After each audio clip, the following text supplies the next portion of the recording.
Smart Ask Your Coach. I'm your coach, Melania Johnson. I am the president of BSMART Coaching. I am a certified professional coach. I am certified as a social and emotional intelligence coach. I am a qualified administrator of the Intercultural Development Inventory. I am a qualified DISC administrator, and I'm also a certified change management, pro-side change management practitioner.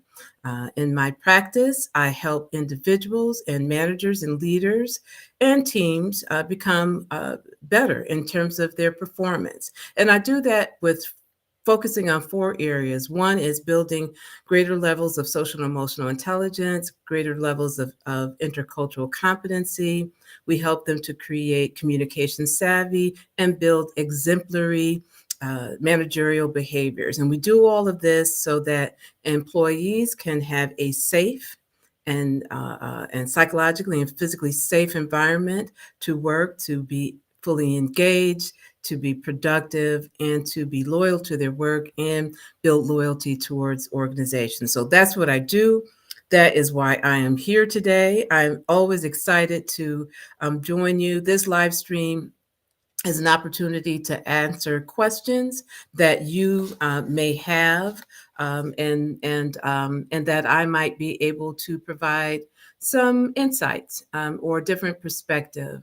And with that being said, I want to jump into our discussion today, but I also want to have a disclaimer, and that disclaimer is that this information that I am providing to you is meant as a general information and purpose. It is not customized specifically for you. So I would ask that you use this information, with caution. Though I am providing what I think are best practices for this particular subject matter. And today we're talking about how do I stop micromanaging? And I want to start first by going into the stats. 79% of employees have experienced micromanagement. 71% said that it has interfered with their job performance. 85% have reported that their morale has suffered due to micromanagement. 69% have considered changing their jobs due to micromanagement, and a whopping 36% have actually changed their jobs. So, what is micromanaging? Micromanaging is a management style in which you are closely managing and overseeing and controlling the work of your direct reports to an excessive extent. And the other aspect of that is that micromanagers tend to involve themselves into every aspect of their employees' work, often providing unnecessary direction, criticism, and sometimes even making the decisions for the employee that they themselves should be making. So this is what we're talking about when we talk about micromanagement. The first thing that I think that you have to do if you yourself have identified yourself as a micromanager, or if someone has told you, hey, you're a micromanager, is to figure out why. What is motivating that behavior, that management style? Is it fear? Is it perfectionism? Is it a lack of confidence in your team? Is it a lack of holding your team accountable for achieving goals and to deliver on their job description? Or is it insecurities regarding your own abilities to perform the duties that are in your job description? And we're going to talk about all five of those areas. But first, I want to share. I worked for a company some years ago that I noticed that all the managers were doing the jobs of their direct reports. So vice presidents were doing director level work, and directors were doing manager level work, and managers were doing supervisory level work, and supervisors were acting like the staff that they were supposed to be supervising.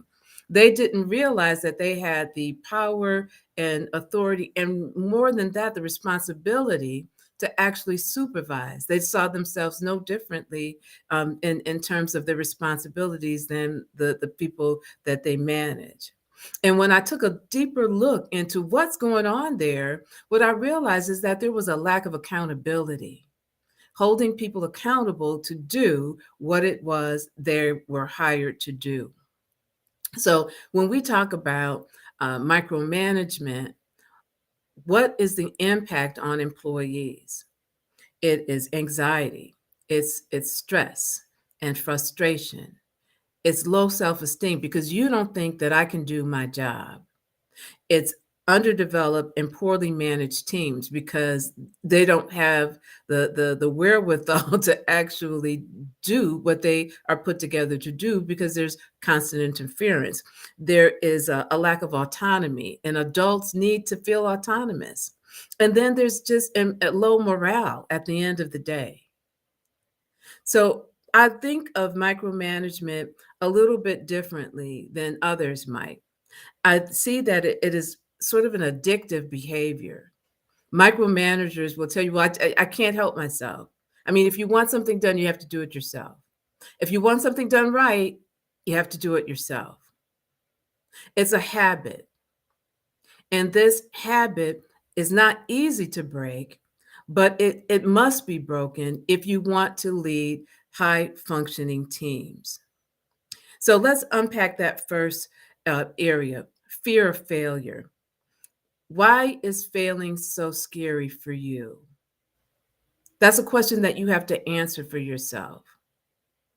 To is it something that I learned because of how I was raised, or my earlier experiences, that it wasn't safe to fail? Or is it something that's a part of our departmental culture, or is it a part of our organizational culture? What I can tell you is this: if micromanagement and fear of failure is a part of your own being, a part of your department, or a part of your organization, you're not going to have the success that you want because people don't thrive under fear. You're transmitting your fear onto other people. John Maxwell talked about when you fail, fail early, fail often, always fail forward, meaning that when you fail, you are learning and growing. What is important when you start to unpack micromanagement is that you have to make certain that you provide space for people to be novice, to be new at something, to learn and to grow, and not to mistake learning curves for poor performance. They're not the same.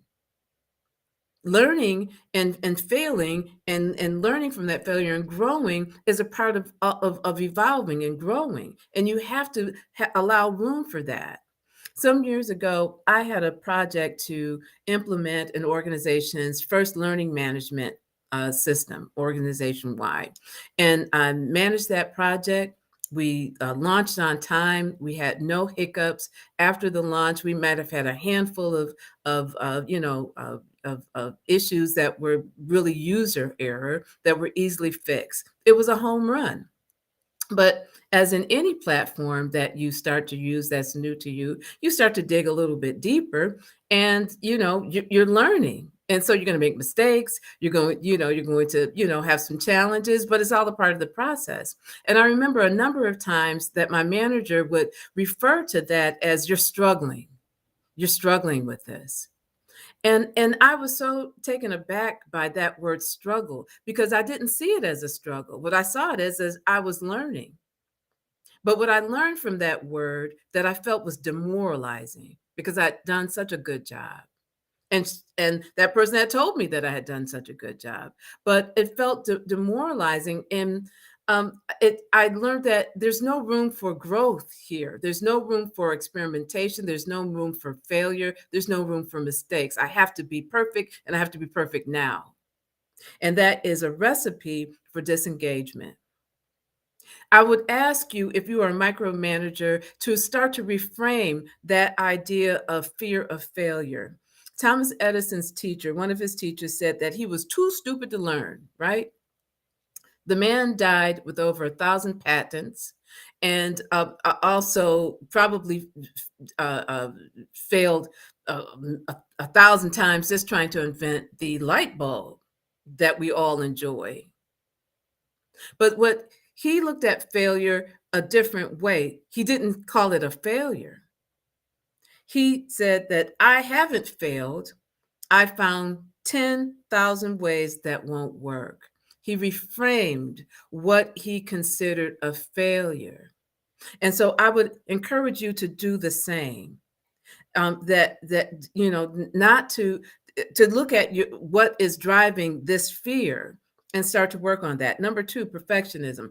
If you are a perfectionist, you are setting yourself up and you're setting your team up for absolute failure because perfection doesn't exist. Excellence exists, but perfection doesn't. You can set a standard of excellence, striving for excellence, but if you set a standard for perfection, you are really creating some psychological anguish in yourself. And most certainly, it's going to happen with your team as well. Excellence is something else. I can only do my best. There's nothing beyond my best. If you're doing your best, that's all that you have to give. Now, what you can set is a standard that every day, both you and I, as a team and as an individual, we're going to show up and we're going to give our A game each and every time. We're going to adopt a mindset of continuous improvement. I'm going to be a better manager than I was yesterday, last month, last year.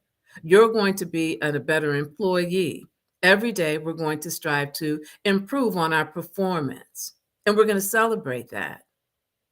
Three, lack of confidence in your team's ability. If your team is not performing on the level that you need them to perform, I really encourage you to go to your calendar and start scheduling some time and figuring out and doing some assessing on terms of what your team needs in order to perform at the level that you need them to perform. Is it a skill that they're missing? Is it knowledge that they're missing? Is it time? Are there other barriers that are preventing them from, working on this level? But their development falls on you. Micromanaging is not a development tool. It is not. So if you're lacking confidence, and you don't necessarily think you have the skill set to bring them up, then you talk to maybe a business partner, you partner with HR, have conversations with your manager, get a coach, get a mentor, do whatever you have to do, but you are responsible for their performance, and micromanaging is not going to build up their skill level. It's not going to make them confident. Number four, you maybe lack the ability to hold staff responsible or accountable to achieve goals and quality standards and SOPs and doing the job that they say, hey, I can do this. When we take on a job or in the interview process, we say, hey, this job description is something that I can do. Well, you have to hold them accountable to doing it. So again, and you make certain that there are no barriers that are stopping them from doing the job, that, with no constraints. You have conversations with people. Hey, this is the level that we need to hit, and you're not there yet. What do you think is the problem? Okay, that might be correct, but I'm seeing this. Let's work together in terms of finding a solution. You have to ask yourself, if am I micromanaging someone to keep them afloat? Because if I don't do it, they're going to sink. That is not a strategy. People have to do the job that they signed up to do, and you have to hold them accountable to doing it. So that might mean we need to put a performance improvement plan in place. It very well might mean if there's some behavioral things going on that we need to do some disciplinary action. Again, you may want to, have a conversation with your manager or with the HR department, to learn or know how to move forward with that and how to document that process. But micromanagement is not a tool for holding your team responsible for doing what they've been hired to do. Number 5, insecurities regarding your capability to perform your own duties. You may have been promoted because you were very good in the job that you're now managing people in. You were a superstar. That's why they promoted you. But now you have a new job title and new duties that you need to perform. And an excuse not to perform them isn't, well, I'm still working with my team. I'm trying to get them, I'm doing some of the things that they used to do. That again means that you're not holding them accountable to do what they are supposed to do. It's more easy and more comfortable for you to kind of slide back and do the duties that you used to do before than to really take on the weight of your new responsibilities and really become the best you that you can become in this situation. So, in conclusion, I would encourage you to give them their jobs back, give your team their jobs back. Learning is not synonymous with inadequate performance. It's okay to be a novice. We don't stay a novice forever. We improve and we grow. And when we don't, maybe it's an improvement performance improvement plan. Maybe it's a disciplinary plan. Maybe it's those kind of conversations. Delegate and allow your team to flourish and grow and fall forward.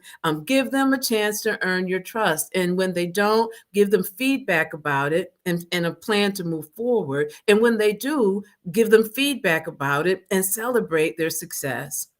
And if there are barriers, find out what they are. Have conversations with your team and hold staff accountable for meeting goals, including projects, their job description. Make sure they're just doing their job description. And with that, I'm going to leave you. I'm going to quote my mother in one of our last conversations. She said, in life, you can either work hard or you can work smart. I suggest you work smart. Margie, be smart. Thank you, my mother, for being my first coach and giving me that sage advice. And I thank you all for joining me today. And I hope that something that I said today will help you to work a little smarter. Thank you and have a great weekend.